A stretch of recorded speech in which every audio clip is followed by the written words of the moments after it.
Salam, selamat pagi Bapak Ibu yang dikasihi dalam nama Tuhan Yesus Kristus. Apa kabar?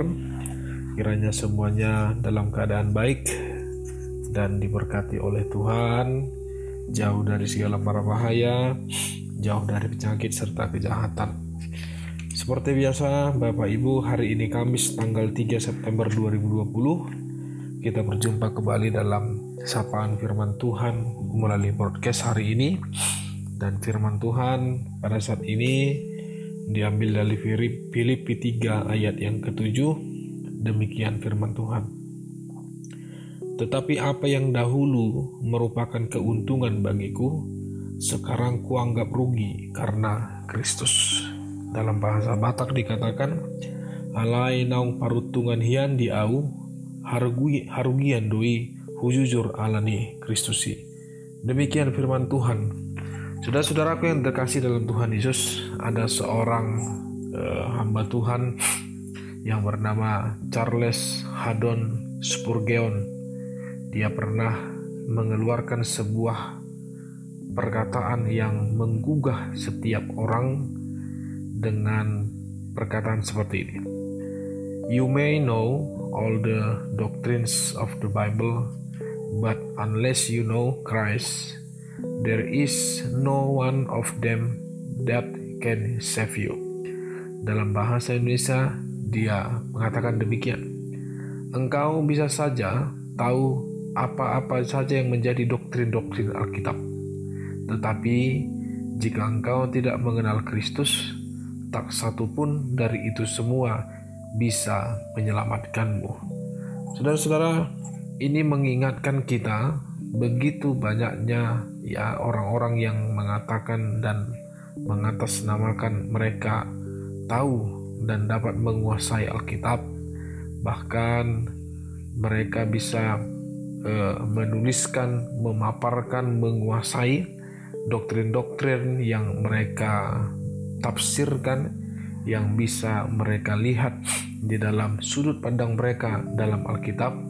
Dan bahkan doktrin-doktrin ini juga dipakai ketika melawan atau berdebat terhadap ajaran-ajaran yang lain, atau kepada doktrin-doktrin yang salah dari Alkitab, atau juga mungkin doktrin-doktrin ini juga bisa dipakai untuk membuat jemaat itu semakin, boleh saya katakan, semakin menyesatkan oleh karena ajaran atau oleh karena tafsiran-tafsiran mereka yang sebenarnya jauh dari Alkitab, tetapi sayang sekali masih banyak orang yang percaya terhadap doktrin-doktrin yang tidak benar tersebut.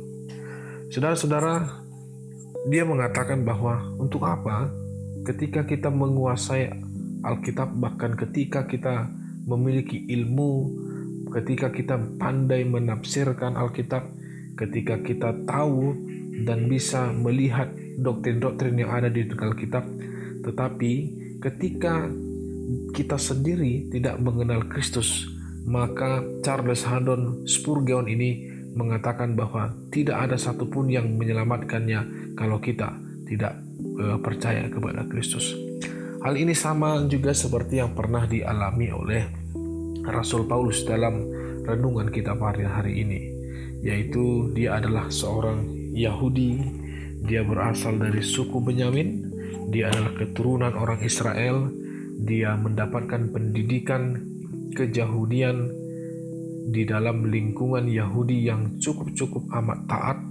Kemudian dia juga mengetahui begitu banyaknya doktrin-doktrin, ajaran-ajaran yang telah dilakukan atau yang diajarkan oleh para ahli-ahli Taurat.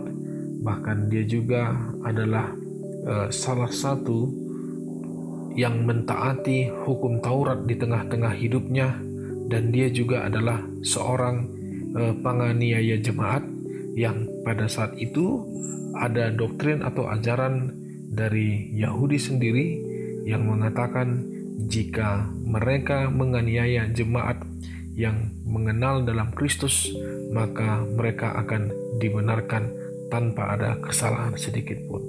Nah, saudara-saudara, ketika Paulus pun seperti yang pernah saya katakan dalam minggu yang lewat, bahwa bagaimana Paulus itu ditangkap oleh Kristus ketika dia berjalan ke Damsyik, dan ketika Yesus menyatakan diri kepada dia dan berbicara langsung kepada Paulus dengan cahaya yang sangat-sangat terang yang menyilaukan matanya dan yang membutakan matanya, maka di situ pun dia sadar bahwa yang dianiayanya itu adalah Yesus sendiri. Bahkan Yesus memakai dia sebagai hambanya, memakai dia sebagai rasulnya untuk menubuatkan dan mengabarkan kebenaran kepada seluruh orang. Itu sebabnya saudara-saudara, dia mengatakan bahwa dahulu apa yang merupakan keuntungan baginya secara lahiriah, yang merupakan orang yang sangat-sangat Taurat, sangat-sangat taat kepada Taurat dan juga ajaran-ajaran Yahudi, dan ia juga adalah seorang yang sangat-sangat disegani dan sempat sampai membara-bara ketika dia juga menganiaya para jemaat yang merupakan orang-orang yang percaya kepada Kristus, tetapi dia menganggap semuanya itu adalah seperti sampah. Kita tahu sampah adalah hal yang tidak dianggap berguna, anggap tidak menguntungkan, dan sekarang dia menganggap bahwa semuanya itu adalah kerugian bagi dia. Malah ketika dia mengenal Kristus, maka dia tahu bahwa hal yang paling mulia, dia tahu bahwa hal yang paling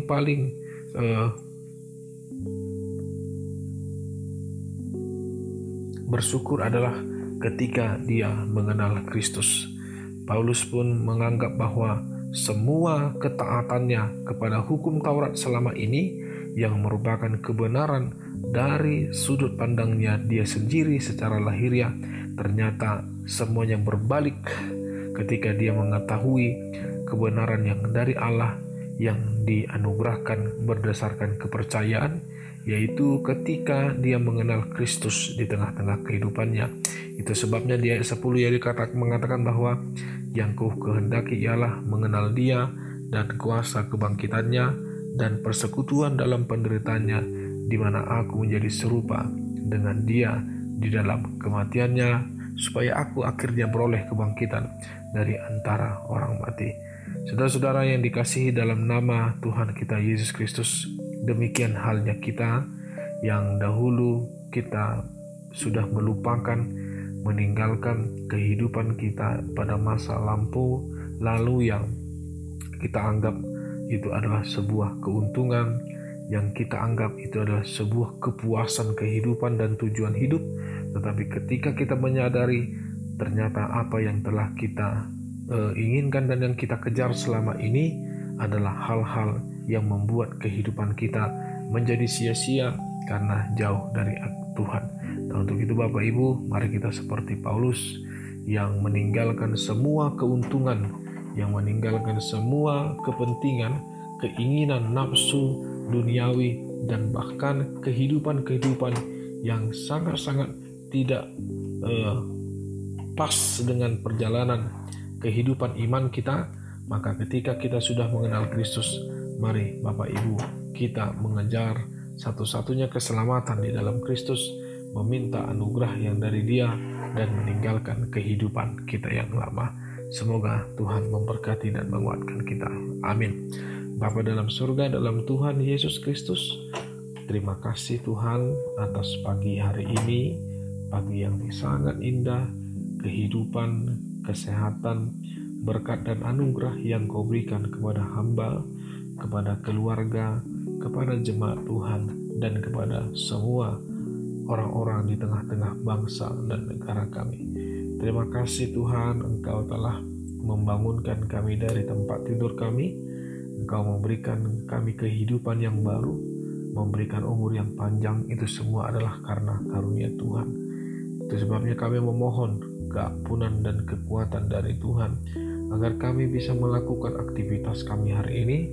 Jauhkan kami dari mara bahaya, jauhkan kami dari segala celaka dan kejahatan, dan izinkan kami Tuhan untuk menikmati hidup kami dan menjadi berkat bagi orang lain. Terima kasih, kami akan memulai aktivitas kami hari ini. Dalam nama Tuhan kami Yesus Kristus, kami berdoa dan mengucap syukur. Anugerah Tuhan kita Yesus Kristus, kasih setia Allah Bapa, dan persekutuan Roh Kudus, itulah yang memberkati kau semua. Amin.